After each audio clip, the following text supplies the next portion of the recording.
గత నెలంతా కూడా కాపాడిన దేవుడు ఈ మాసాంత ప్రాంతంలో మనందరినీ కూడా సజీవులుగా ఉంచిన దేవుడు. ఆ సజీవుడిగా ఉంచిన దేవుడికి మనం ఎంతైనా రుణపడి ఉన్నాం. మనం ఎంతైనా ఆయన సన్నిధిలో ఆయన కొరకు మనం బ్రతికేవారిగా ఉండాలి. రోజులు భయంకరంగా ఉన్నాయి, కానీ ఈ రోజుల్లో మధ్యలోనే దేవుడు మనను ప్రతిరోజు తన కృపను మనకైనా అనుగ్రహిస్తూ ఉన్నాడు. నేను స్తోత్రం కలిగినగా ఈరోజు ఈ మాసాంత ప్రాంతంలో పరిశుద్ధాత్మ దేవుడు మనందరితో చెప్పబోతున్న ఒక మాటని మనం జ్ఞాపకం చేసుకున్నాం. చూడండి, కీర్తన గ్రంథము 3వ అధ్యాయము, కీర్తన గ్రంథము 3వ అధ్యాయము 3వ వచనాన్ని ఒకసారి చదువుకుందాం. కీర్తన గ్రంథము 3వ అధ్యాయము 3వ వచనాన్ని ఒకసారి చదువుకుందాము. ఒక మాట అందరూ కలిసి నాతో ఈ మాట చెప్తారా? యెహోవా యెహోవా నీవే నాకు కేడముగాను, నీవే నాకు అతిశయాస్పదముగాను, నా తల ఎత్తువాడుగాను ఉన్నావు. Praise the lord. ఈరోజు ప్రభు నన్ను ప్రేరేపించిన మాట ఏంటంటే, నిన్ను చూసి నవ్విన వారి ఎదుటే నీ తలను పైకెత్తి నీ బ్రతుకును కనువిందు చేయబోతున్నాడు దేవుడు. చెప్పగలుగుతూ హల్లెలూయా. నిన్ను చూసి నవ్విన వారి ఎదుటే నీ తలను పైకెత్తి నీ బ్రతుకును కనువిందుగా దేవుడు మార్చబోతున్నాడు రాబో నెలల్లో. ఈ భక్తుడు అంటున్నాడు, ప్రభా నన్ను చూసి నవ్విన వారు ఎంతోమంది, నన్ను చూసి హేళన చేసిన వారు ఎంతోమంది, నన్ను చూసి తల ఊపిన వారు ఎంతోమంది, కానీ నీవు నాకు అతిశయాస్పదముగా నా తల ఎత్తేవాడుగాను నీవు ఉన్నావు ప్రభు అని దావీదు దేవుడు సార్ ఏం చేస్తాడు చెప్పండి? దేవునికి కృతజ్ఞతాస్తుతులు చెల్లిస్తున్నాడు. స్తోత్రం కలిగినగా. ఈరోజు అనుకుంటున్నారు కదా, ఈరోజు మన జీవితాల్లో కూడా దేవుడు నీ తల ఎత్తబోతున్నాడు. నీ తల పైకెత్తే రోజులు నీ జీవితంలో దేవుడు అతి త్వరలోనే దేవుడు దయచేయబోతున్నాడు. ఈరోజు జ్ఞాపకం చేసుకోండి, ఏ విషయం అయితే మనలను కొన్ని సమయాల్లో మనం చూసి నవ్వుతూ ఉంటారు, మనం చూసి ధ్యానం చేస్తూ ఉంటారు. కొన్ని సమయాల్లో మనకున్న పరిస్థితులను బట్టి మనం చూసి వాళ్ళు ఇలా బ్రతుకేంటి ఇలా అయిపోయింది అనుకుంటారు, ఇలా స్థితి ఏంటి ఇలా మారిపోయింది అనుకుంటారు. కానీ జీవము కలిగిన దేవుడిని కలిగి ఉన్న నీ బ్రతుకుని దేవుడు మధ్యాహ్న కాల తేజస్సు వలె నీ బ్రతుకు దేవుడు మార్చిపోతాడు. ఆయన దేవుడి స్తోత్రం కలిగిన హల్లెలూయా. అది మొఘలు సామ్రాజ్యం పరిపాలన చేస్తున్న రోజులవి. ఏ రోజులవి? మొఘలు సామ్రాజ్యం పరిపాలన చేస్తున్న రోజులు. పరిపాలన చేస్తున్న మొఘలు రాజు, అది గొప్ప సైన్యం కలిగిన రాజు. మొఘలు సామ్రాజ్యం అంటే చాలా యుద్ధ సైన్యము కలిగినటువంటి అది సామ్రాజ్యం, మొఘలు చక్రవర్తి. అయితే ఆ మొఘలు చక్రవర్తి ఏ దేశం మీదకి వెళ్ళినా, ఏ ప్రాంతంలోకి వెళ్ళినా అతను యుద్ధము చేసి ఆయన జయించి వచ్చేవాడు. మీకు అర్థమైందండి? ఆయన ఎక్కడికి వెళ్ళా కానీ ఆ మొఘలు సామ్రాజ్యం అది పెద్ద సామ్రాజ్యం. అయితే ఆ యొక్క సామ్రాజ్యం వాళ్ళు ఏ దేశం మీదకి దండెత్తి వచ్చినా ఆ మొఘలు చక్రవర్తి విజయం కెరటాన్ని సాగించేవాడు. అంత సైన్యం కలిగినటువంటి చక్రవర్తి, అంత ఆయుధము కలిగినటువంటి ఆ సామ్రాజ్యం. అయితే ఆ సామ్రాజ్యం ఒక చిన్న దేశం, ఒక చిన్న మన ప్రాంతం, మన భారతదేశంలోనే అది అప్పుడు రాజ్యాలు ఉండే కదా. బొబ్బిలి ఒక రాజ్యం, విజయనగరం ఒక రాజ్యం, అలాగే కదండి. అలాగే ఒరిస్సాలో కూడా ప్రాంతానికి రాజ్యం అంటారు, రాజులు పరిపాలన చేస్తున్న రాజ్యం. ఆ రాజ్యం మీదకి కూడా వాళ్ళు చాలాసార్లు దండెత్తి రాబోతూ ఉన్నప్పుడు, ఈ రాజ్యం చాలా చిన్న రాజ్యం, ఈ రాజ్యము చాలా చిన్న రాజ్యం. అయితే ఆ రాజ్యాన్ని మాత్రం ఈ మొఘలు చక్రవర్తి జయించలేకపోతున్నారు. ఎన్నిసార్లు ఆ దేశం మీదకి వచ్చినా కానీ ఆ రాజ్యం మాత్రం ప్రతిఘటిస్తుంది. విజయం సాధించలేకపోతున్నారు. ఆ చక్రవర్తి ఏమని సవాల్ చేస్తున్నాడంటే, ప్రతి రాజ్యం మీదకి వెళ్ళి తాను ప్రతి రాజ్యాన్ని ఓడించి ఇతను జయము పొంది అపహాస్యంగా నవ్వేవాడంట. అపహాస్యంగా వాళ్ళని చిన్నచూపు చూసేవాడంట. రాజ్యాల చక్రవర్తి అంటే నీకు రాజ్యానికి చక్రవర్తి. అయితే భారతదేశంలో ఈ చిన్న రాజ్యం మీదకి వాళ్ళు యుద్ధానికి రావడం ప్రారంభించారు.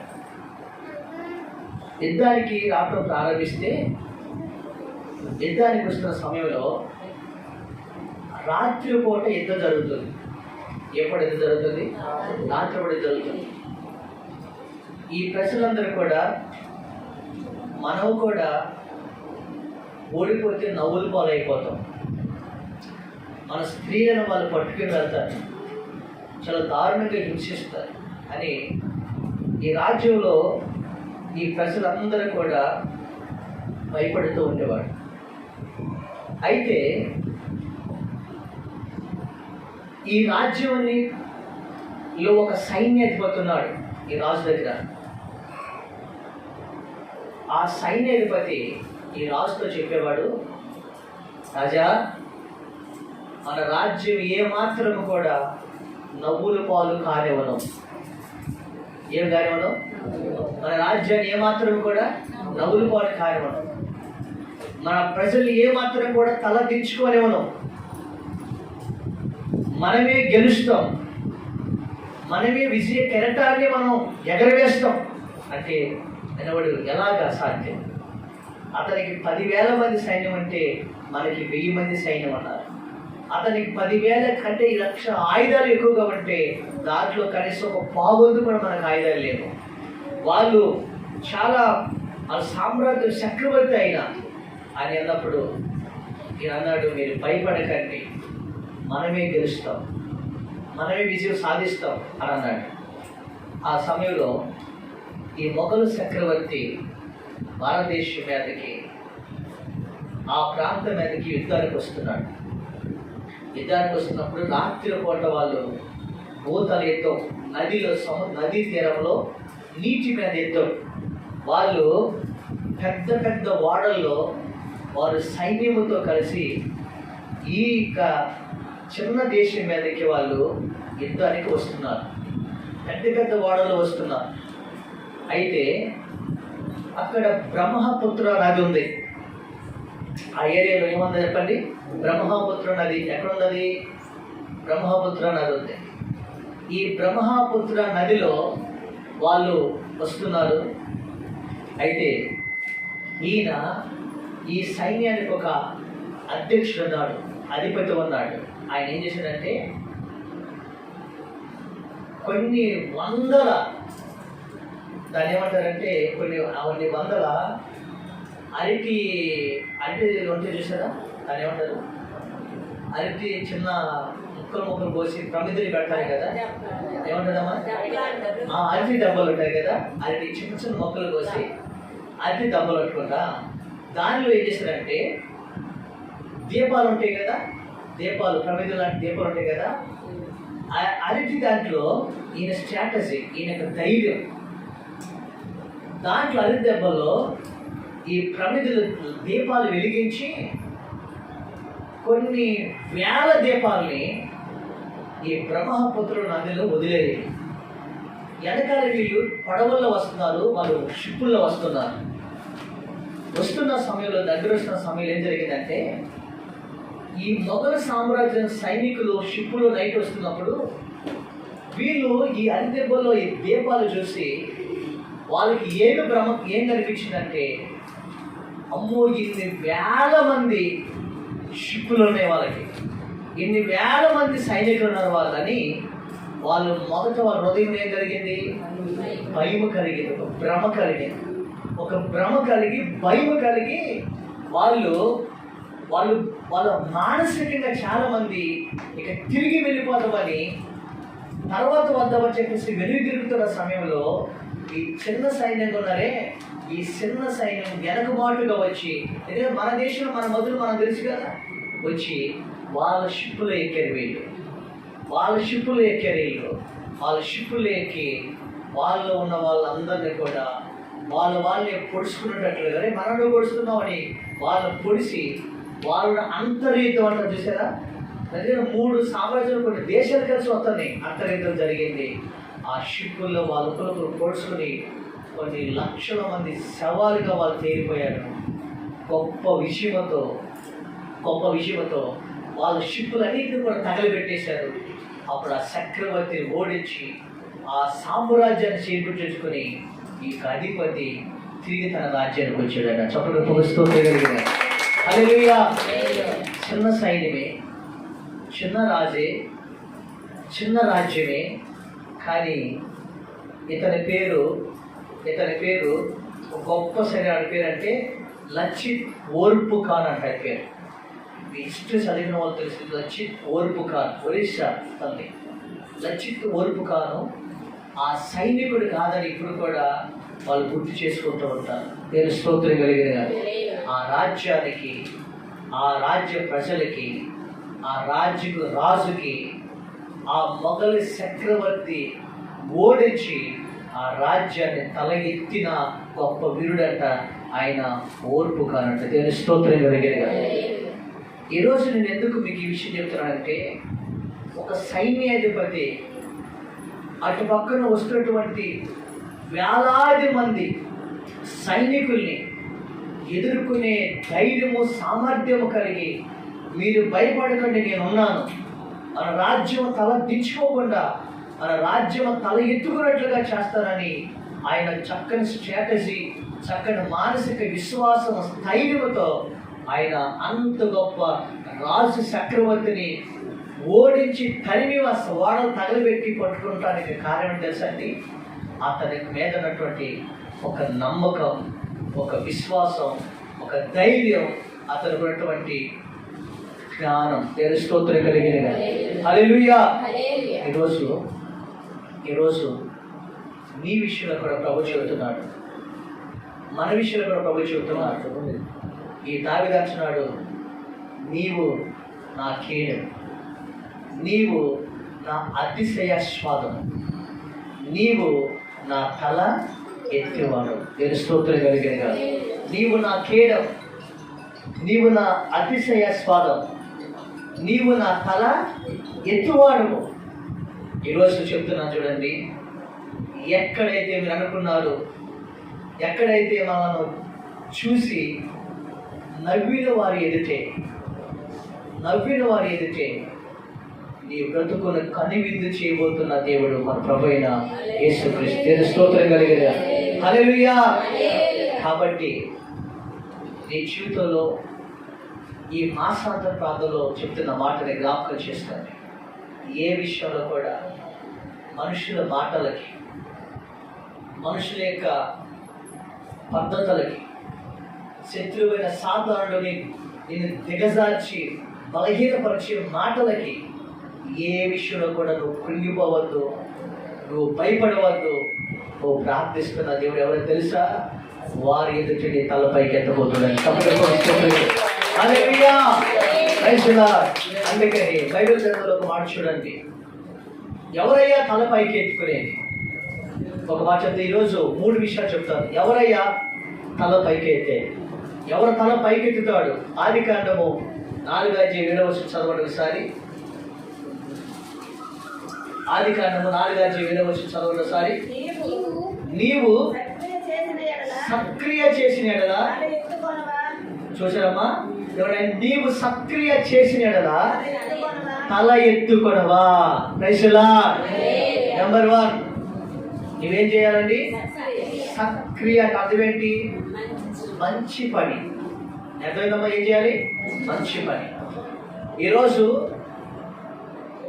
దేవుని నమ్ముకున్న నీవు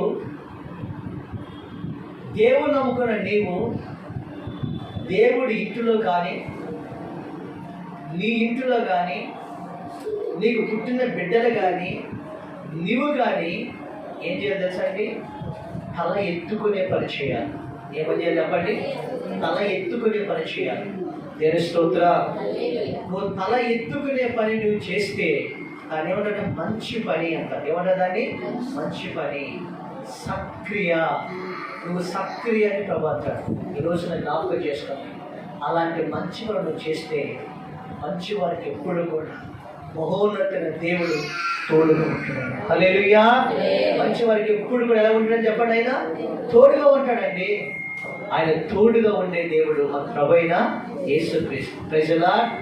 అంతేగాని యవనస్తులు ఉన్నారనుకోండి, జ్ఞాపకం చేసుకోండి. ఒక ఇంట్లో ఒక భర్త ఉన్నాడు అనుకోండి, ఒక భార్య ఉందనుకోండి. ఈరోజు మనం చూస్తున్నాం, నిన్ను బట్టి మేము మా బంధువులు ఏం చెప్పుకుంటున్నాము? తలదించుకుంటున్నాం అంటారా లేదా? మేమందరం ప్రభువు నమ్ముకున్నాము, ప్రార్థన చేస్తున్నాము, నీవు త్రాగుతూ తిరుగుతూ ఉంటే మా తల ఎక్కడ పెట్టుకోవాలి మేము అంటాం. ఇదిగో మేము చక్కగా మేము ప్రార్థన చేస్తున్నాం, మీ నాన్న మీ అమ్మ మేము ప్రార్థన చేస్తున్నాం, నువ్వు యవన కాలంలో ఉన్నావు కాబట్టి నీ వలన మేము తలదించుకోవాల్సి వస్తుంది అంటే ఎంత బాధ వస్తుంది? బిడ్డల వలనైనా, భర్త వలనైనా, భార్య వలనైనా చెప్పంటారండి.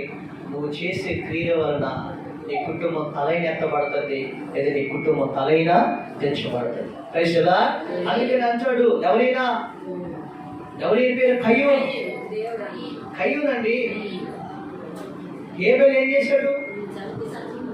చేశాడంటే నాకు దేవుడు గొర్రెలు ఇచ్చాడు, నాకు చాలా గొర్రెలు ఇచ్చాడు, ఆ దేవుడు గొర్రెల్ని ఆస్వాదించాడు అని తన గొర్రెల్ని చక్కగా పొలంలో మేపుకొచ్చున్నాడు.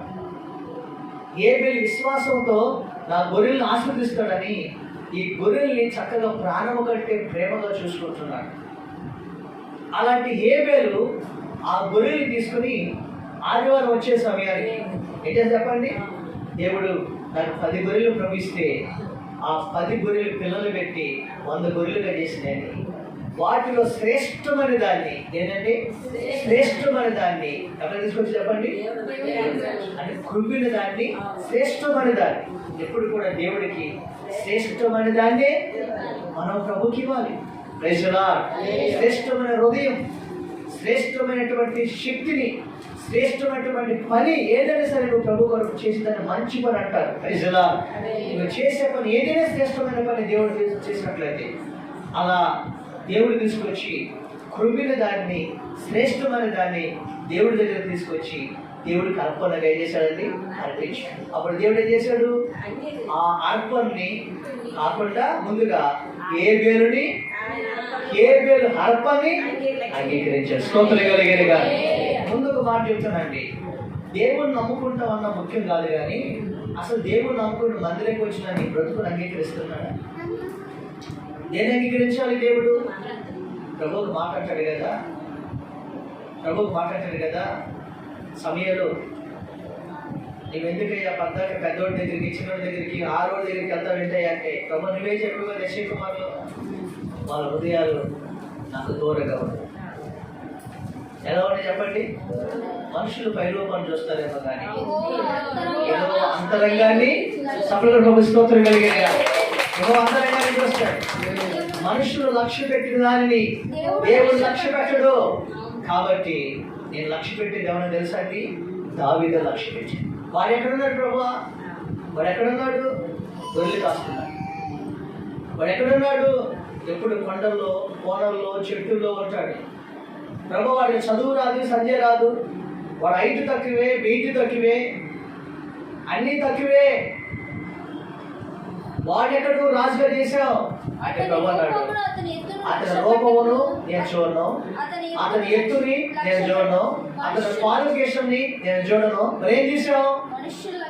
అతని హృదయాన్ని నేను చూశాను. ఆయన చెప్పగా అపొస్తలులుగా ప్రభు చెప్తాడు. ఏమంటాడు తెలుసండి? దావీదు నా ఇష్టానుసారమైన మనుష్యుడు.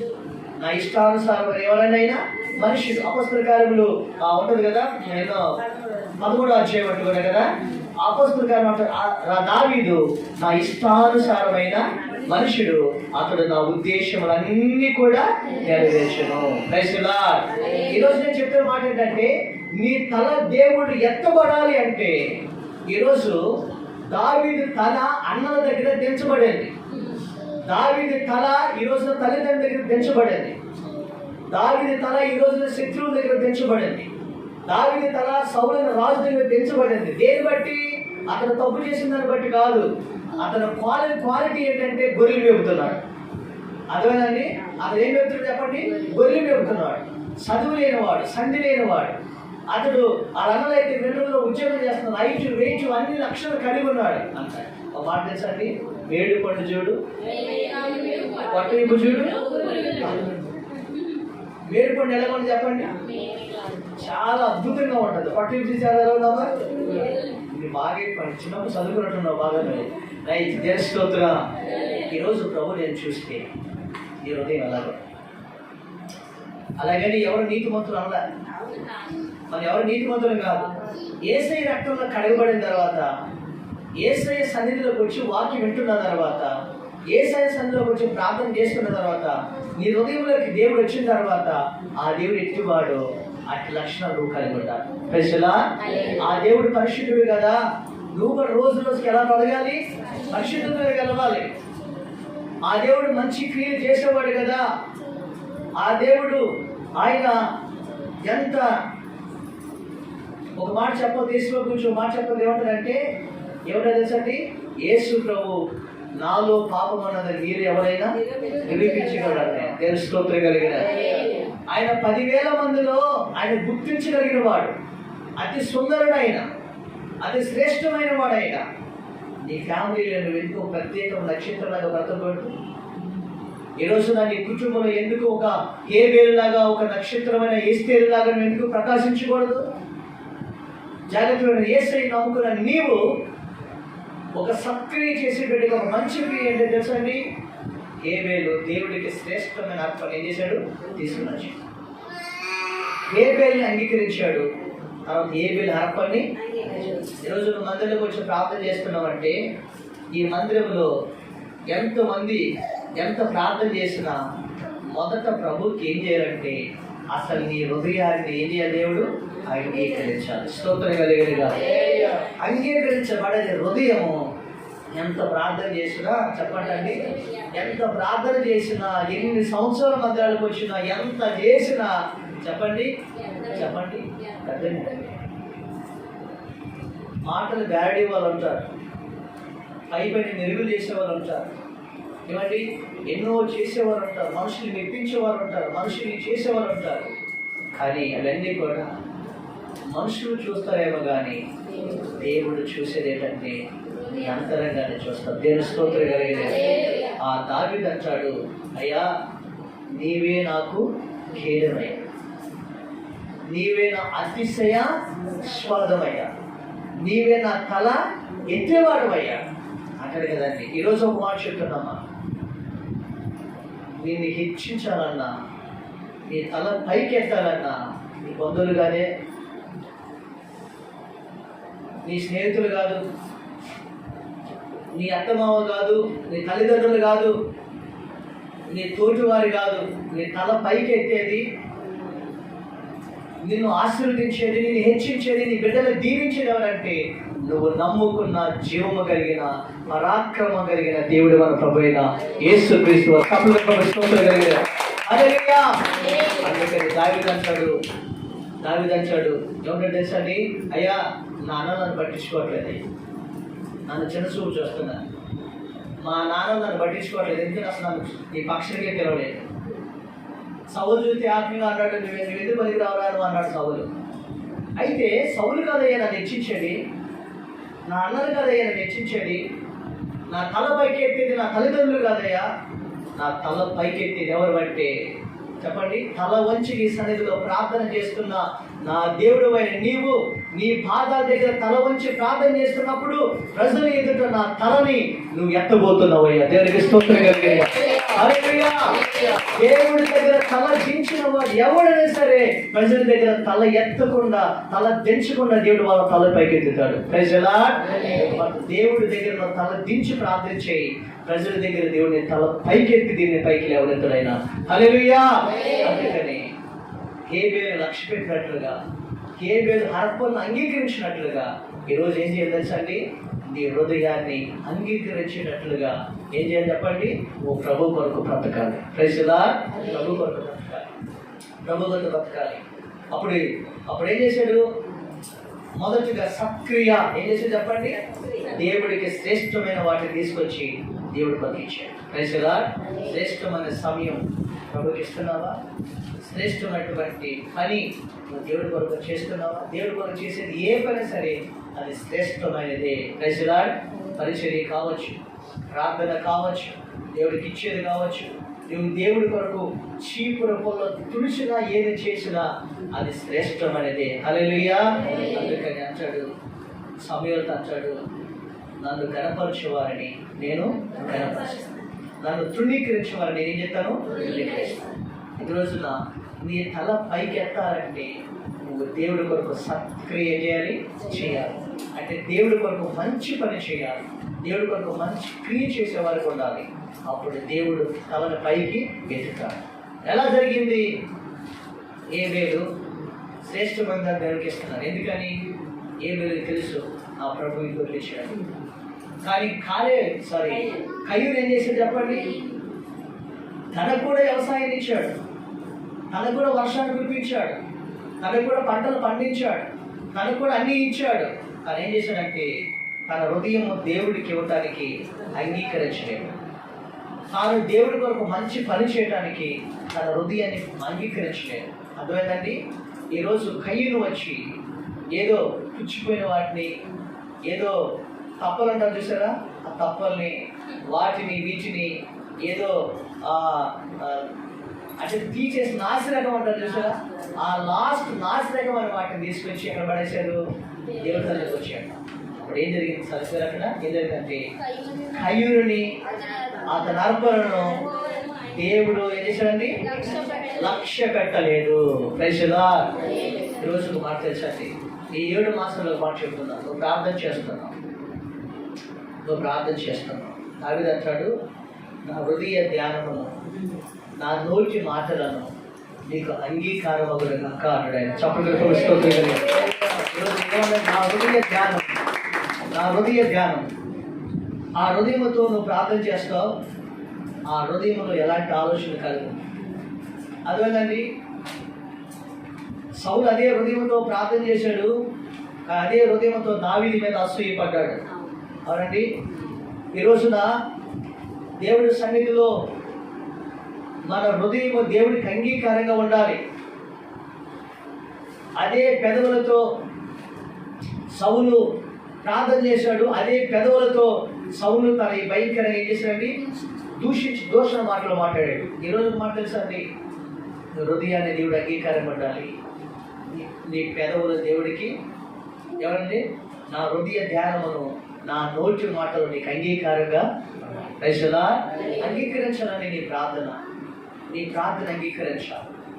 నిన్ను అంగీకరించాలి. మొదట నిన్ను అంగీకరించాలి. నువ్వు వచ్చే అర్పలు కాదు, నువ్వు చేసేది కాదు దేవుడు కావాల్సింది. నిన్ను అంగీకరించాలి. అసలు నిన్ను అంగీకరించకుండా ఏనా అంగీకరిస్తాడు ఎవడైనా? దేవుడిని అంగీకరిస్తే దేవుడు ఎలా చేసేది తెలుసా అండి? నిన్ను కానీ దేవుడు అంగీకరిస్తే అన్ని జనాంగాల మధ్యలో అత్యున్నతమైన స్థానంలో నేను నిలబెడతానని దేవుని స్తోత్రం కలిగిన హల్లెలూయా. కాబట్టి కయ్యూరు అతను చేసిందే తప్పు. పైపిచ్చు తన తమ్ముడిని బహుగా దీవిస్తున్నాడని కయ్యూరు కోపం తెచ్చుకొని కయ్యూరుని హేబేలుని చంపేశాడు. అంటే ఒక మాట చెప్తాను కదా, ఒకరి తల పైకి ఎత్తాలన్నా, ఒకరి తల దించాలన్నా ఎవరి చేతిలో చెప్పండి? అది దేవుడి చేతిలో. ఒకరిని హెచ్చించాలన్నా ఒకరిని తగ్గించాలన్నా ఎవరి చేతిలో ఉంది? దేవుడి చేతిలో ఉంది. నీ సామర్థ్యాన్ని బట్టి, నీ సక్రియను బట్టి, నువ్వు చేసే కార్యాన్ని బట్టి దేవుడు వాని క్రియ చొప్పున వానికి ప్రతిఫలాన్ని దేవుడు ఇస్తాడు. అందుకని ఆయన కూడా నువ్వు ఎలా చేస్తావు? మొఘల్ చక్రవర్తి చెప్పాడు కదా, వాడుకున్న సైన్యాన్ని బట్టి, బలాన్ని బట్టి, బలగాన్ని బట్టి, ఆయుధాలను బట్టి నేను ఏ దేశాన్ని జయించాలనుకున్నాడు. కానీ చిన్న దేశం మీద ఓటమి పాలై ఓడిపోయి వెనక్కి తిరిగిలేరు. వేలాది మంది, లక్షలాది మంది సైన్యం పోగొట్టుకున్నాడు. ఈరోజు నా జీవితంలో కూడా దేవుడు నువ్వు సక్రియ చేసినలా నువ్వు తల పైకెత్తిపోతున్నా. దేవుని స్తోత్రం కలిగినగా. హల్లెలూయా. ఈరోజు దేవునికి ఇచ్చే విషయంలో అతను సక్రియ చేసిన దాన్ని మనం చూస్తున్నాం. ఏబేలు వారసత్వమే ఈరోజు దావీదండి. ఏబేలు వంశం ఎవరు తెలుసండి? ఏబేలు గొర్రెలు కాపరా, దావీదు ఎవరు కాపరి? గొర్రెలు కాపరా. ఎస్ఐ ఎవరు కాపరి? వాళ్ళందరూ కూడా వంశం. ఏబేలు చనిపోయినా అతని రక్తం దేవుడికి మొరపెడితే తన యొక్క తరాలను దేవుడు ఆస్వాదించాడు. ఏబేలుకు ప్రతిగా ఆయన ఎన్నోషాన్ని దేవుడు అనుగ్రహించాడు. దేవుని స్తోత్రం కలిగినగా. ఈరోజు నీ జీవితంలో దేవుడు గొప్ప కార్యాన్ని ఆయన చేయబోతుంది. నీ తల ఆయన పైకి ఎత్తబోతున్నాడు కాబట్టి నీ జీవితంలో జాగ్రత్తగా. దావీదు తన వంశం వాడే అంటే ఈరోజు ఎవరు చిన్న చూపు చూశారో వారి చిన్న చూపి నవ్విన వారి ఎదుటనే దావీదు బ్రతుకుని కనివిందుగా దేవుడు మార్చేశాడు. Praise the lord. రాబోతున్నాలో రాబో 8 నెలల నీ జీవితాన్ని తల ఎత్తబోతున్నాడు. నువ్వు భయపడకు, దిగులు పడకు, ధైర్యంగా ఉండు. నీ ప్రార్థన చేసావు కదా, నువ్వు చేసిన ప్రార్థన దేవుడు నిర్లక్ష్యం చేస్తాడా?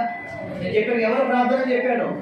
దేవుడు అంగీకరించే ప్రార్థన, సక్రియ చేసే ప్రార్థన. దేవుని స్తోత్రం కలిగిన దేవుడు నువ్వు చేసిన ప్రార్థన, ప్రభా నేను ప్రార్థన చేస్తున్నాను కదా, నేను నమ్మకంగా నీ మందిరానికి వస్తున్నాను కదా, నేను ప్రభా లోకమంతా బయటికి అట్టి తిరుగుతుంటే నేను నీ సంధికి వచ్చి ఏడుస్తున్నాను కదా, ప్రార్థిస్తున్నాను కదా, ఆదివారం వచ్చి నమ్మకంగా నా కుటుంబం నేను ఆరాధిస్తున్నాను కదా, ఏంటయ్యా నా జీవితంలో అన్యుల మధ్యలో, మనుషుల మధ్యలో, తోబుట్టుల మధ్యలో నా తల దించేవేంటి ప్రభా, నా తల పైకెత్తుతావయ్యా, నాకున్న ఆర్థిక సమస్యలు బట్టి, నాకున్నటువంటి నాకున్న ఇంట్లో ఉన్న పరిస్థితిని బట్టి, నాకున్నటువంటి ఈ అప్పుల బాధలు బట్టి, ఈరోజు నా భర్త త్రాగుని బట్టి, నా బిడ్డను బట్టి, లేదా నా భార్యను బట్టి ఈరోజు నాకు ఈ స్థితి ఏంటి ప్రభా అని ఒకవేళ నువ్వు ఏడుస్తూ ప్రార్థిస్తున్నట్లయితే, దావీదు కూడా అడవిలో కూర్చుని అన్నలు పిలినప్పుడు, తండ్రిని లెక్క చేయనప్పుడు, ఈరోజు నా సౌలు ఎదుటినప్పుడు అందరూ నవ్వుతూ ఈడంతా యుద్ధం చేస్తారంటని సౌలు సైనికులు అందరూ కూడా పక్క ఏం చేశారండి?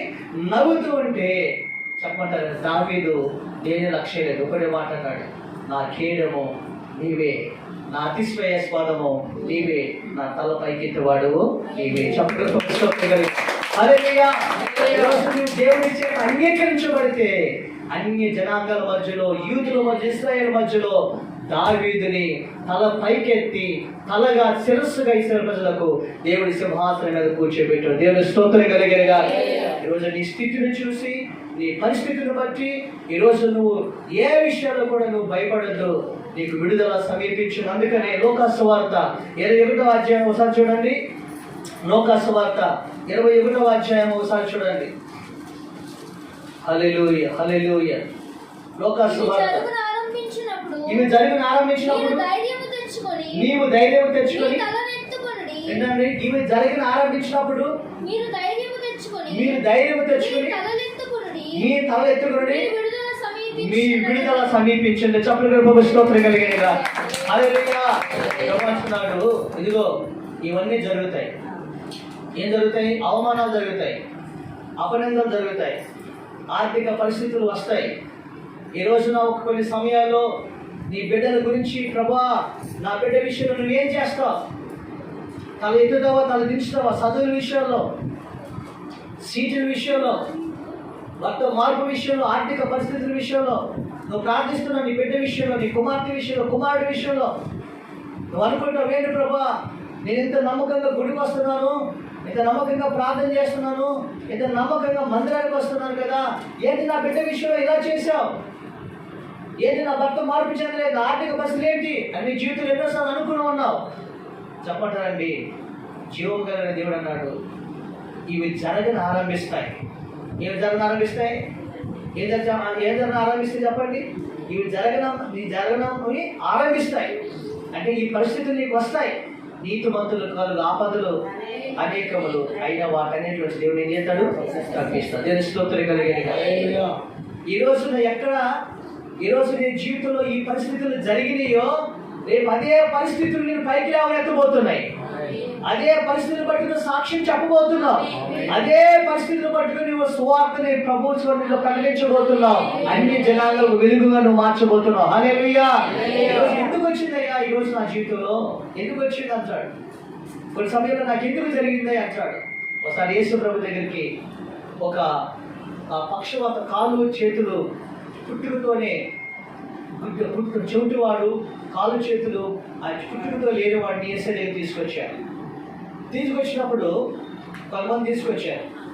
తన ఊరిలో తన వాడలో అందరూ అంటున్నారు, ఏంటి వాళ్ళ ఫ్యామిలీస్ అంటారు, ఏంటి ఎందుకు ఇలా జరిగింది? అప్పుడు అలా అంటారు, ప్రభా వీడి తల్లిదండ్రులు పాపం చేశారా,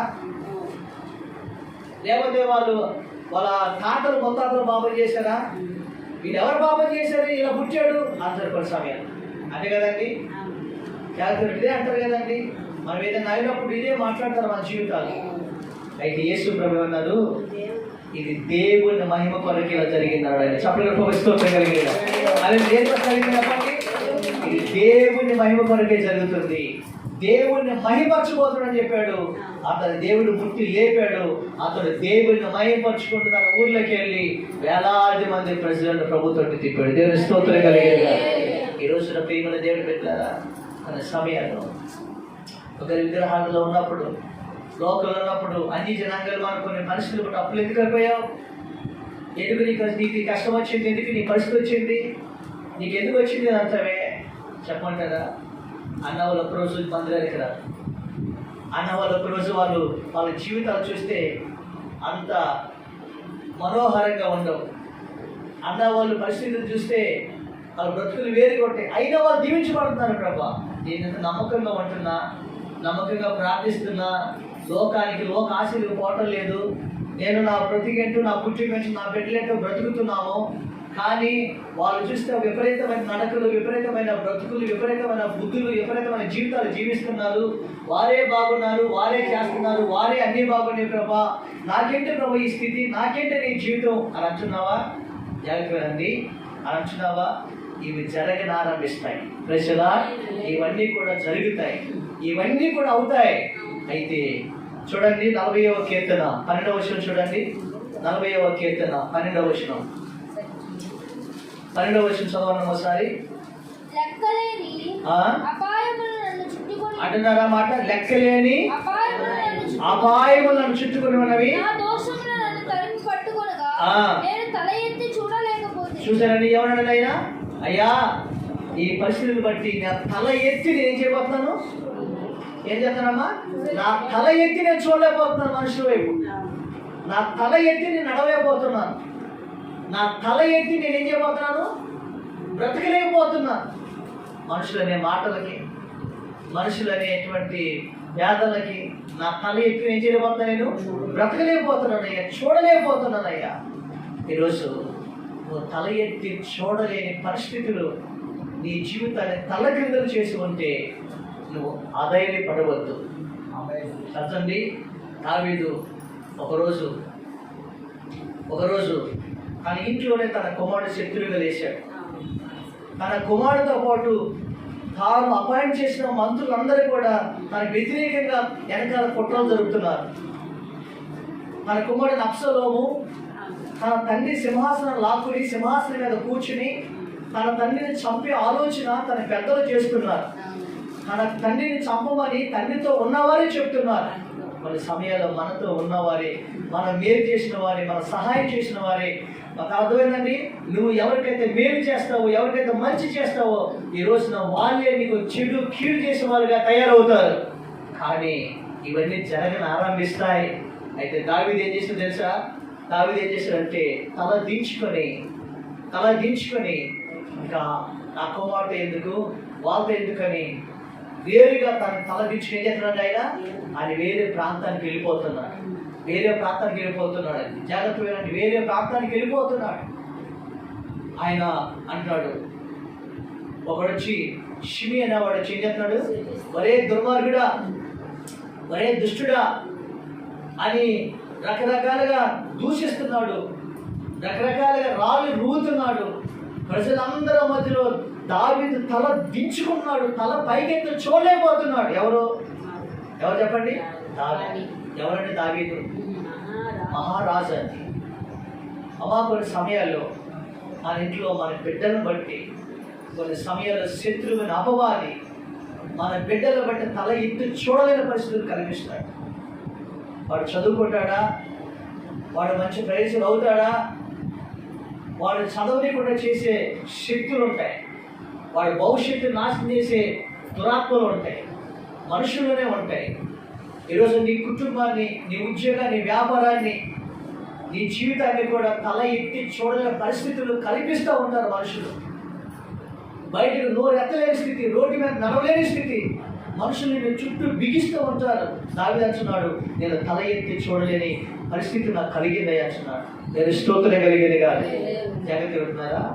అయితే దావీదు మాట్లాడినాడు, ఇవన్నీ జరుగుతాయి, ఇవన్నీ ఉంటాయి. ఒకప్పుడు నాకు జరిగినాయి. నేను గొర్రెలు కాసినప్పుడు ఇదే పరిస్థితులు జరిగినాయి. ఇప్పుడు స్థాయిలో పెట్టిన తర్వాత ఇదే పరిస్థితులు జరుగుతున్నాయి అని దావీదు అంటాడు. 27వ కీర్తన 6వ వచనం ఒకసారి చదవండి. 27వ కీర్తన 6వ వచనం ఒకసారి చదువుతారమ్మా? ఒకసారి చదవండి. 27వ కీర్తన 6వ వచనం. ఇప్పుడు నన్ను చుట్టుకొని ఉన్న నా శత్రువుల కంటే ఎత్తుగా నా తల ఎత్తబడేది. ఇప్పుడు నన్ను చుట్టుకున్న నా శత్రువుల కంటే ఎత్తుగా అంటే అదేంటి? ఎత్తుగా నా తల ఎత్తబడుతుంది. హల్లెలూయా. నీవు ఇప్పుడు దాని గురించి చూడొద్దు. నేను ముందే చెప్పాను, ఏం చెప్పండి? ఇప్పుడు దాని గురించి ఆ మొదల సామ్రాజ్య చక్రవర్తి వస్తున్న దాన్ని బట్టి చూసి ప్రజలు భయపడుతుంటే ఒకే ఒక వీరుడు, సూర్యుడు ఆయన నిలబడ్డాడు, మన తల పైకెత్తుతాడు అన్నాడు. దేవుని స్తోత్రం కలిగిన. ఇప్పుడు నీకు జరిగిన దాన్ని బట్టి నువ్వు చూడొద్దు. ఇప్పుడు నువ్వు జరిగే దాన్ని బట్టి నువ్వు చూడొద్దు. ఎందుకు తెలుసండి? ఇప్పుడు నువ్వు జరిగేది ఏదైనా సరే దాంట్లో నేను ముంచివేయడు దేవుడు. ప్రైజ్లా అంతే కదండి. దాంట్లో నేను ముంచివేయడు. యోనా దాని చుట్టూ కూడా సముద్రపు అగాధపు కురులు ఏమైపోయినాయండి? సముద్రపు అగాధపు జలం అంటే అగాధ జలముల గడి ఏమైపోయింది? దేవుడు పాతాళపు గడి వేసేసాడంట. తన చుట్టూ కూడా నీరు, అసలు తను ఎక్కడున్నా కూడా తెలియదు. ఎవరికి? యోనాకి. తను ఎక్కడున్నాడో కూడా తెలియదు. శాపం మింగేసింది. ఎక్కడున్నాడో కూడా తెలియదు, ఎటు వెళ్తున్నాడో కూడా తెలియదు, ఏమవుతున్నాడో కూడా తెలియదు. అప్పుడు ప్రార్థన చేస్తున్నాడు యోనా, ఏమని? ప్రభా, పాతాళ గర్భం నేను కేకలు వేచున్నాను, నీవు నా ప్రార్థన ఆలకించినావు. ఆ పైన పాతాళపు గడియలు ఏంటండి? మూయబడి జలరాశులను కప్పివేసినాయి అంటే కదండి. పాతాళం నేను ఎప్పుడు ఎక్కి రాయనంతగా పాతాళపు గడియలు మూయబడి అని అజయవంతం మనం చదువుకోవచ్చు. నీ సన్నిధిలో నుండి ఉపద్రవం నుండి ఆయన నాకు ప్రత్యుత్తరం ఇచ్చెను. పాతాళ గర్భములో నుండి నేను కేకలు వేయగా, ఎక్కడ నుండి కేకలేస్తున్నాడండి? పాతాళ గర్భం నుండి కేకలు వేయగా నా ప్రార్థన అంగీకరించి ఉన్నావు. నన్ను అగాధమైన సముద్ర గర్భంలో పడవేసి ఉన్నావు. నీవు అగాధ గర్భ సముద్రంలో పడవేసి ఉన్నావు. ప్రవాహములు నన్ను చుట్టుకొని ఉన్నవి, నీ తరంగములు నీ కురులను కప్పి ఉన్నవి. నీ సన్నిధిలో నుండి నేను వెలివేయబడను. పరిశుద్ధాలంతట మళ్ళా చూడండి, వెలివేయబడ్డాను, చుట్టుకున్నాయి, ఇవన్నీ అయిపోయినాయి. ప్రభా ఏం చేస్తున్నాయినా ప్రార్థన చేస్తాను. పాతాళం అంటే అదేంటండి? పాతాళం అంత లోతులను కూలిపోయాం. అదేనండి. ఇప్పుడు మరి ఎన్నడూ ఎక్కి రాకుండా ఇక నా జీవితంలో నేను బయటకు వస్తానంటావా?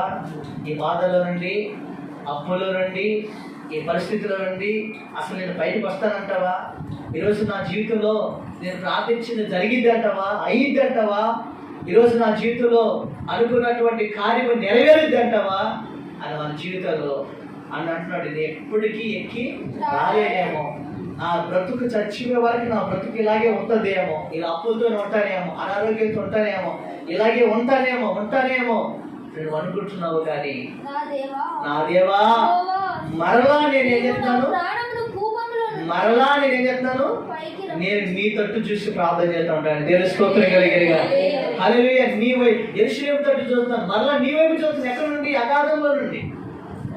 నువ్వు ఎలా చూడాలంటే మీ విడుదల సమీపించింది కనుక మీ తలలు పైకెత్తి, నువ్వు పైకెత్త చూడగలంత పరిస్థితులు నీకున్నా మీ తలను పైకెత్తబోతున్న దేవుడున్నా కాబట్టి నాకు విడుదల సమీపిస్తుంది, ఆ దేవుడు నా తల పైకెత్తబోతున్నాడు అని యోనాలాగా అగాధముల నుండి, చేప గర్భం నుండి ఆయన విశ్వాసముతో ఆయన యెరూషలేము దేవాలయంలోకి వెళ్ళి దేవుడికి కృతజ్ఞత మొక్కుబడులు చెల్లించినట్లుగా ఆయన అక్కడే ప్రార్థన చేస్తున్నట్లుగా నీవెందుకు విశ్వాసం ఉంచకూడదు? దేవుని స్తోత్రం కలిగినగా. నీవెందుకు అలాంటి దేవుడి విశ్వాసంతో ముందుకు సాగకూడదు? అలా ప్రార్థన చేశాడు లేదో ఏం జరిగింది చెప్పండి? అలా ప్రార్థన చేస్తున్నాడు. ఎన్ని రోజులు ఉన్నాడు? చేప గడుపులో 3 రోజులు ఉన్నాడు. అనుకున్నాడు మనాడు అగాధ గర్భంలో ఉన్నాను, పాతాళంలో ఉన్నాను, ఇక ఎప్పుడు ఎక్కడాలని పరిస్థితిలో ఉన్నాను అనుకుంటున్నాడు ఆయన. ప్రార్థన చేస్తున్నాడు ఆయన. కానీ ప్రార్థన ముగించేవారు ఆడుకొచ్చాడు ఆయన. దేవుడు ఎల్లమన్న సమయానికి దేవుడు ఒడ్డుకి తీసుకొచ్చాడు, ఒడ్డుని కక్కి వేశాడు. 1,20,000 మందికి ఆశీర్వాదకరంగా మారిపోయాడు. హల్లెలూయా. ఈ రోజు నువ్వు అగాధంలో ఉన్నట్టుగా అనిపిస్తుంది, నువ్వు అగాధంలో కూలిపోయినట్టుగా కనిపిస్తుంది, కానీ నువ్వు దరికి చేరిపోతున్నావు. నువ్వు విడుదల సమీపించేసి నువ్వు ఒడ్డుకు వచ్చేసావు. ఈరోజు విశ్వాసంతో నువ్వు పైకెత్తు. నువ్వు కలిగిన ప్రతి బంధకాల నుంచి నేను దేవుని విడిపించబోతున్నాను. హల్లెలూయా. ఎలా విడిపించబోతున్నాడంటే నా శత్రువుల కంటే, అవునండి, నా శత్రువుల కంటే నా తల పైకి ఎత్తబోతున్నాను. దేవుని స్తోత్రం. నా శత్రువుల కంటే నా తల ఎత్తుగా ఏం చేయబోతున్నావు? పైకి ఎత్తబోతున్నాను. Praise the lord. ఈ శత్రువులు ఎవరండి? నేను ఎవరైతే చిన్న చూపు చూసి నవ్వుతున్నారో, నీ శత్రువులు ఎవరండి? నేను ఎవరైతే అగాధంలో పడేయాలని చూస్తున్నారు, నీ శత్రువులు ఎవరండి? ఇది ఎప్పటికీ పైకి రాకూడదు అని కోరుకునేవారు. నీ శత్రువులు ఎవరండి? చెప్పండి, ఎవరండి? ఎప్పుడు కూడా ఎక్కడ ఉండాలి?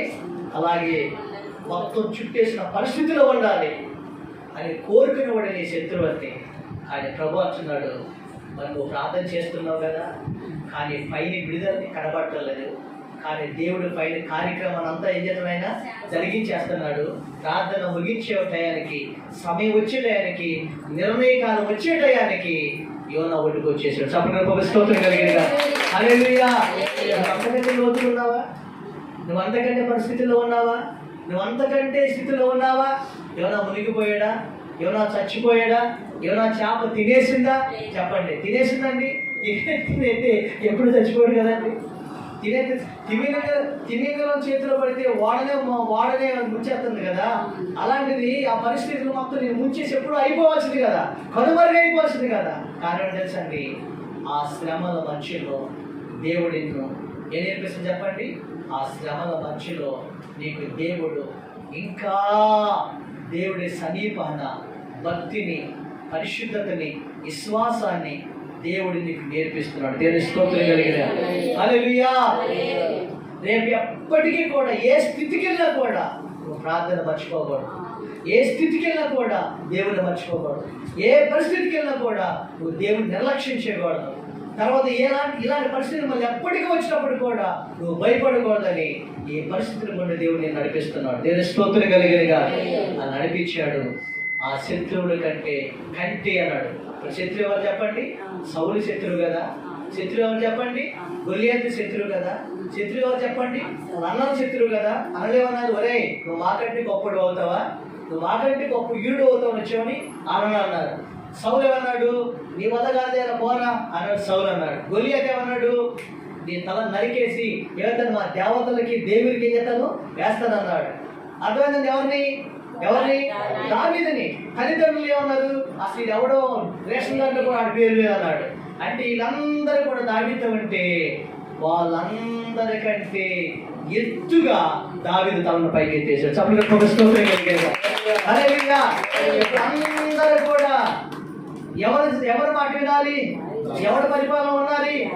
దావీదు పరిపాలన ఉన్నాడు. దేవుని స్తోత్రం కలిగిన దావీదు అంటాడు, తిట్టనివ్వండి, వాళ్ళు రాళ్ళు వేయనివ్వండి, వాళ్ళు క్షమించనివ్వండి, వాళ్ళు చేసుకునివ్వండి, నా దేవుడు నా శ్రమని చేస్తాడు లక్ష్య పెట్టినేమో. దేవుని స్తోత్రం కలిగిన లక్ష్య పెట్టినేమో.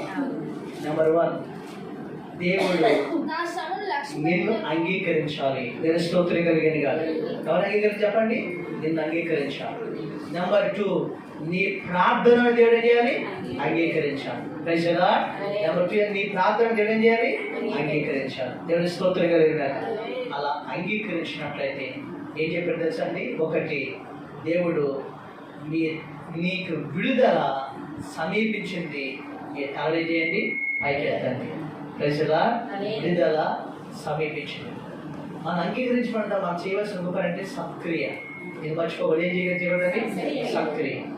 ఈరోజు మందిరంలోకి వచ్చినామంటే ఏదో ఒక పని ప్రభు కొరకు చేసుకుంటాను. దావీదు అన్ని క్రియలు చేశాడు. అన్నీ చేసినప్పుడు చెప్పాడు, నా శత్రువుల కంటే నా తల పైకి ఎత్తాడు. 8 నెలల్లో ప్రభు నీ చెప్తున్న వాగ్దానం ఏంటంటే, నేను దాని కీర్తనగా చదువుకున్నా కదా, ఆయనే నా కేడము, ఆయనే నా అతిశ్రయాస్వాదము, ఆయన నా తలను పైకెత్తేవాడు. దేవుని స్తోత్రం కలిగిన కాదు. దావీదు తల పైకెత్తి కావాలి చెప్పండి. ప్రభు చెప్పాడు, మనుషులు పై రూపాన్ని చూస్తారు కానీ దేవుడు అంతరంగాన్ని చూస్తాడు. సమయాలు నువ్వు వాళ్ళని చూస్తున్నావు కానీ, వాళ్ళ ఐటిని వీటిని చూస్తున్నావు కానీ, దావీదు నేను అంగీకరించాను. దావీదు ప్రార్థన అంగీకరించాను. దావీదు సక్రియలను అంగీకరించాను. అందుకే దావీదు నేను తల పైకెత్తి తన శత్రువుల కంటే దావీదును చూసి ఎవరు నవ్విన వారి ఎదుటని దావీదు బ్రతుకుని కనివిందు చేయబోతున్నాను దేవుడు చెప్పాడు. దేవుని స్తోత్రం కలిగిన హల్లెలూయా. ఈ చివరి మాట మనం చదువుకున్నాం కదా, లోకస్వార్త చదువుకున్నాం కదా, ఇవి జరగని ఆరంభించినవి కనుక మీ విడుదల ఏమైంది? సమీపించింది. కాబట్టి మీ తలను ఏం చేయండి? పైకి ఎత్తండి. ప్రజలా మీ విడుదల సమీపించింది అన్న మాట ఉంది కదా, ఆ మాట కూడా మాట చెప్తాను జాగ్రత్త. మీ విడుదల సమీపించింది అన్నాడు. విడుదల సమీపించినప్పుడు 1 సక్రియ చేశాడు, తన ప్రార్థనను దేవుడు అంగీకరించాడు, తన శత్రువుల కంటే తన తలని చేసిన పైకి ఎత్తేసాడు. 8 నెలలు నీ జీవితంలో, రాబో నెలలో జరిగేది ఇదే నీ జీవితం. స్తోత్రం కలిగేది కాదు. కానీ నువ్వేమనుకుంటున్నావు? తల ఎత్తి చూడలేని పరిస్థితులు నాకు ఉన్నాయి అంటే, తల ఎత్తి చూడనటువంటి అవమానాలు, నిందలు నాకు ఉన్నాయి, అప్పులు, అనారోగ్యం నాకు ఉన్నాయి.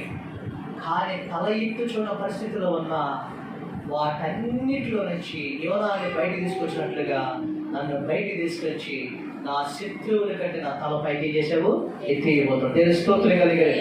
నువ్వు తెలుసుకోవాల్సిందంటే, చేప గర్భం నుంచి బయట రావడం అసాధ్యం, సముద్ర గర్భం నుంచి బయట రావడం అసాధ్యం, పాతాళ గడి వేసేసాడంటే అసాధ్యం. పాతాళంలోకి వెళ్ళిపోయిన ఆ ధనవంతుడు వచ్చాడని రాలేడు. అసలు రాలేకపోతే ఈయన వచ్చాడు. మరి ఈయన వచ్చాడు రాజు కాడ, ఆయన సరిపోయి పాతాళలోకి వెళ్ళిపోయాడు కదా. అంటే నీ రోజు నా ప్రభు అన్నాడు, పాతాళమంత లోతుకి వెళ్ళిన దేవుడు అక్కడి నుంచి పైకి తీసుకొస్తాడు. దేవుని స్తోత్రం కలిగేది. కాబట్టి యోనా ప్రార్థన చేశాడు.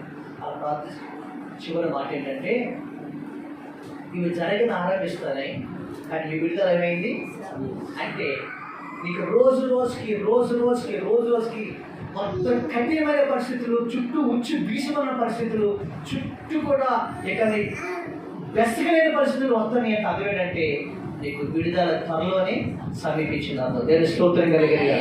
హల్లెలూయా. అందుకని మొర్దెకై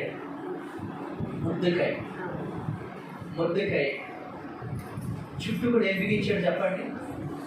మొర్దెకై చుట్టూ ఏం బిగించాడండి? హామాను ఏం బిగించాడు? మరణ శాసనాన్ని బిగించాడు. మొర్దెకై వెనకాల ఏం సిద్ధపరిచాడు? గురి కంబాన్ని సిద్ధపరిచాడు. యూదులందరికీ ఏం సిద్ధపరిచాడు? మరణ శాసనం సిద్ధపరిచాడు.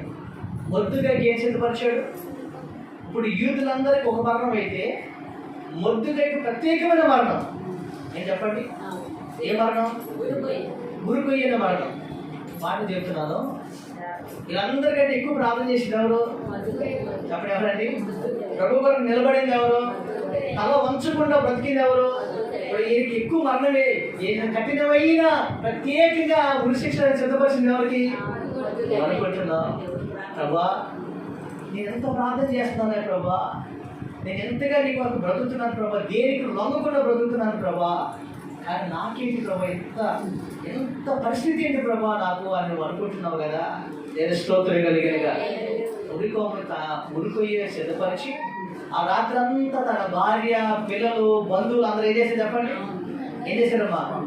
రాత్రి అంతా కూడా మొద్దుగా చచ్చిపోతున్నారా, మొద్దుగా పని అయిపోయిందిరా, ఈదులు చంపేస్తున్నారా, ఆడు నాకు నమస్కరించడా, వారు నా కాలు నమస్కరించడా, వారు నా మాట విండా అని ఏదైతే రాత్రి అంతా తాగేసి పండుగలు చేసుకుంటున్నారు కదా. ఈరోజు నీ విషయంలో కూడా వెనకాల పిల్లలు పండుగ చేసుకున్న వాళ్ళు ఉన్నారు. ప్రశ్న పండుగ చేసుకుంటున్నారు ఈ విషయంలో. అయిపోయింది దాని పని, అయిపోయింది వాటి పని, అయిపోయింది వాళ్ళ పరిస్థితుల పని, అయిపోయింది వాళ్ళ పరిస్థితుల పని అనుకుంటున్నారు. కానీ పండుగ చేసుకుంటున్నారు మొద్దుకే ప్రార్థన చేస్తున్నాడు. ఏం చేస్తారు చెప్పండి? ఉరి శిక్ష పడిపోయింది, ఉరికమ్మ తయారు చేశాడు, మరణశాస్త్రం విధించేశాడు, ఇక వాళ్ళు బయటకు వచ్చే పరిస్థితులు ఏమి లేవు, ఇవన్నీ జరుగుతున్నాయి. ప్రభు అంటున్నాడు, మీరు అంటున్నాడు ఆయన ఒక మాట అంటున్నాడు, మీ విడుదల సమీపించండి, మీ తలలు పైకెత్తుకున్నాడు. మరణశిక్ష విధించాడు కదా, ఉరికమ్మ వేశాడు కదా, ఆయన అధికారి కదా, సైన్యాధిపతి కదా. ఇక మాకు ఈ రాజ్యంలో మాకు తీర్పు తీర్చి మమ్మల్ని బయటకు తీసుకొచ్చాడు ఎవడన్నాడు? అహస్వసు రాజు ఉంగరాన్ని ఇచ్చాడు కదా. రాజు కంటే పెద్దవాడు ఎవడన్నాడు మమ్మల్ని బయటకు తీసుకొచ్చేది?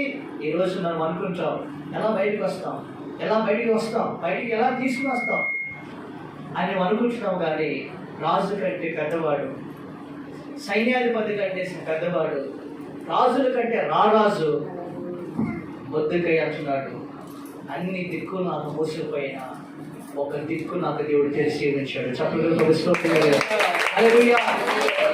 విడుదల కలిగే దిక్కు నాకు తెలిసే ఉంచాడు అన్నాడు ఆయన.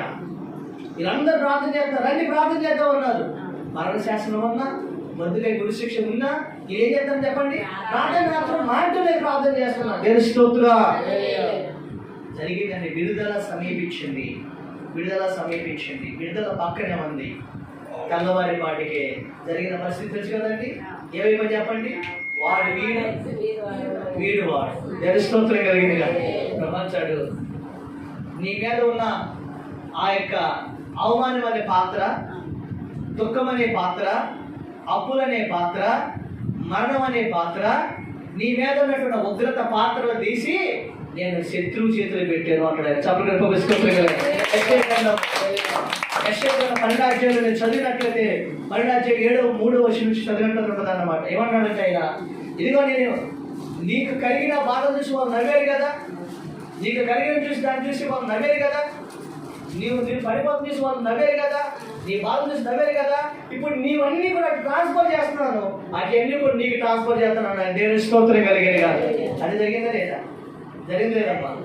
మొద్దుకైకి విధించిన ఉరిశిక్ష ఎవరు పడింది? ఆమను పడిందా లేదా? అసలు మరణశిక్ష ఎవరికి వేశాడు? మొద్దుకైకి. గురికి ఎవరు వేశాడు? మొద్దుకైకి. కానీ దేవుడు ఎవరికి విధించాడు? అది ఆమానికి. అంటే ఈ పాత్ర ఎవరి చేతిలో పెట్టాడు? దేవుడు ఆమాన్ చేతిలో పెట్టాడు. నేను స్తోత్రం కలిగేది కాదు. ఇప్పుడు మొద్దుకైకి గేట్ దగ్గర వాచ్మెన్, అదేనండి. కానీ ఇప్పుడు హామాన్ ఆస్తి ఎవరికి ఇచ్చాడు? మొద్దుకైకి ఇచ్చాడు. హామాని పేదరికం ఎవరు ఇచ్చాడు? వాళ్ళ వంశస్థులకి ఇచ్చాడు. ఈరోజు నీ జీవితంలో పంచపడ్డారండి.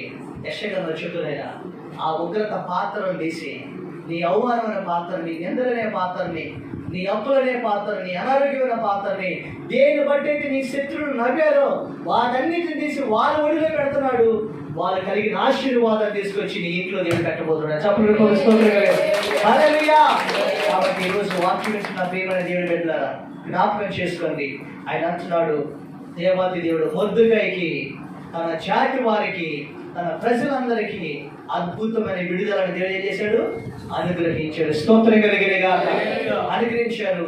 వాళ్ళు పండుగ చేసుకున్నారు. చెప్పంటారండి, మొద్దుకై అక్కడే ఎక్కడైతే తల దించుకున్నాడో, ఎక్కడైతే మరణశిక్ష పాత్ర అనుకున్నాడో, ఎక్కడైతే అందరూ కూడా యూదులు నవ్వారో, అక్కడే మొద్దుకై ఏమైనా చెప్పండి?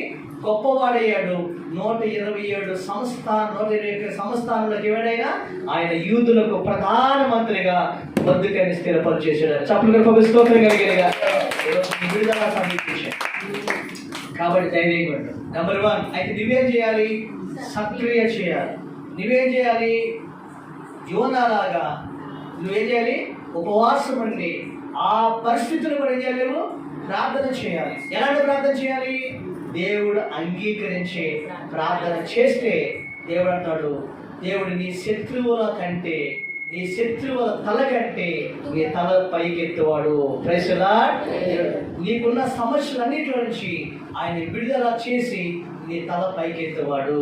ఈ రోజున టోటల్గా ప్రభు చెప్తున్న మాట ఏంటంటే, నీ తల నిజంగా పైకెత్తేవాడు.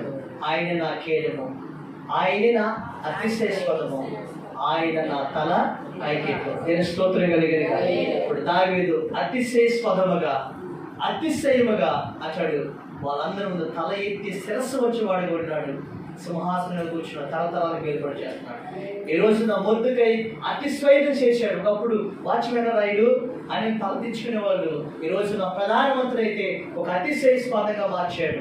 ఈరోజు నీ బిడ్డలను కూడా దేవుడు అతిశయస్పాదముగా, దేవుడి మంచి ఉద్యోగాల్లో మంచి ఏవో కోరుకుంటున్న వాటన్నింటిలో నీ బిడ్డని సింహాసనం మీద కూర్చోబెట్టబోతున్నాడు. దేవుడి స్తోత్రం. కూర్చోబెట్టబోతున్నాడు. రేపు నీ జీవితంలో ప్రతి విషయం విడుదల చేయబోతున్నాడు. నువ్వు తల పైకెత్తు. ఈ రోజు నువ్వు తల ఎత్తి చూడలేని పరిస్థితులు కనిపించినా అక్కడే దేవుడు నీ జీవితంలో గొప్ప అద్భుతాన్ని చేయబోతున్నాడు. ధైర్యంగా. ఒకరోజు ఒక చిన్నవాడు గాలిపట వేరేస్తున్నాడంట. ఏం వేరేస్తున్నాడు? గాలిపట వేరేస్తున్నాడు. చాలా ఆకాశం అంత ఎత్తిగిరిందంట. అప్పుడు గాలిపటం ఆకాశం అంత ఎత్తిగిరి అనుకుంటుందంట, నేను ఇప్పుడు ఎంత ఎత్తిదిగా తెలుసా, నాకున్న రెక్కలు బట్టి, నాకన్నా వెనకాల తోకను బట్టి నేను ఎంత ఎత్తిదిగా తెలుసా. కానీ ఇంకా ఎత్తిదిగేవాడిని, చంద్రమండలం దాటేసేవాడిని, సూర్యమండలం దాటేసేవాడిని, నేను దేవుడి దగ్గరికే వెళ్ళిపోయేవాడిని, అంత ఎత్తిదిగేవాడిని. కానీ నన్ను ఎవరు చేస్తున్నారు? ఎవరమ్మా దారాన్ని ఎవరు పట్టుకున్నారు? నీ కొడుకు అనుకోవాలి. అది చేస్తాడు, ఇలా లాగుతున్నాడు. అప్పుడు ఈ కుర్రవాడు లాగుతుంటే ఏమవుతుంది? వదులుతున్నాడు, లాగుతున్నాడు, పైకి వెళ్తున్నాడు, ఇంక వదులుతున్నాడు, లాగుతున్నాడు, పైకి వెళ్తున్నాడు, ఇంకెళ్తున్నాడు. అలా గాలేసిన కొద్ది దారం మొత్తం వదిలేస్తుంది, ఎక్కడికో వెళ్ళిపోయింది. అసలు ఎత్తి ఎవరి వల్ల వెళ్తుందని? ఆ పిల్లవాడు మొదల దారం వల్ల ఆపరేటింగ్ ఎవరి చేతులు ఉందమ్మా? పిల్లవాడి చేతులు ఉంది కదా. ఆ పిల్లడు ఇలా గుంజుతూ ఉన్నప్పుడు ఏమైంది? అది పై గుంజుతున్నప్పుడు ఏమైంది? ఇలా గుంజుతున్నప్పుడు పైకి వెళ్తుంది, గుంజులో వచ్చి పైకి వెళ్తుంది, గాలికి అలా ఎదుగుతున్నాడు అనుకుంటుంది. అలాగని అలా అవటం వల్ల అది ఒక్కసారిగా పిల్లవాడి చేతిలో దారం అది పొరపాటున ఊడిపోయింది. ఊడిపోవడానికి ఏమైంది చెప్పండి? ఏమైందమ్మా? అది ఎక్కడికి పైకి వెళ్ళిపోయిందా? అడిగిపోయింది చెప్పండి. ఎందుకు వచ్చి ముళ్ళ చెట్టుకి చిక్కుకొని ఆ చెట్లు. అప్పుడు ఆ గాలిపట పడుతుంది, నా తోకను బట్టి, నా రెక్కను బట్టి ఆకాశంలోకి ఎగిరాలనుకున్నాను, కానీ అది కాదు. ఆ కిందకి నన్ను లాగుతున్నాడే, అనుశ్రీ వదులుతున్నాడే, ఆపరేట్ చేస్తున్నాడే, ఆ చిన్నవాడిని బట్టి నేను ఎంత ఎత్తికి ఎదిగానని చెప్పాడు. చెప్పలేదు. ఈరోజు నీ శ్రమలే నిన్ను అనకూడదు అనుకుంటున్నావు, కానీ నీ కష్టాలే నిన్ను కడతీర్చి అనుకుంటున్నావు, కానీ నీ ఇరుకులు ఇబ్బందులే నేను పైకి వెళ్ళకుండా అలిశాన్ని అంటున్నావు, కానీ ఒక రోజున అవే నేను పైకెత్తేవాడుగా దేవుడు చేయబోతున్నాడు. దేవుడి స్తోత్రం కలిగిన. హల్లెలూయా. కాబట్టి ఈరోజు ధైర్యంగా ఉండు, ప్రార్థన చేయి.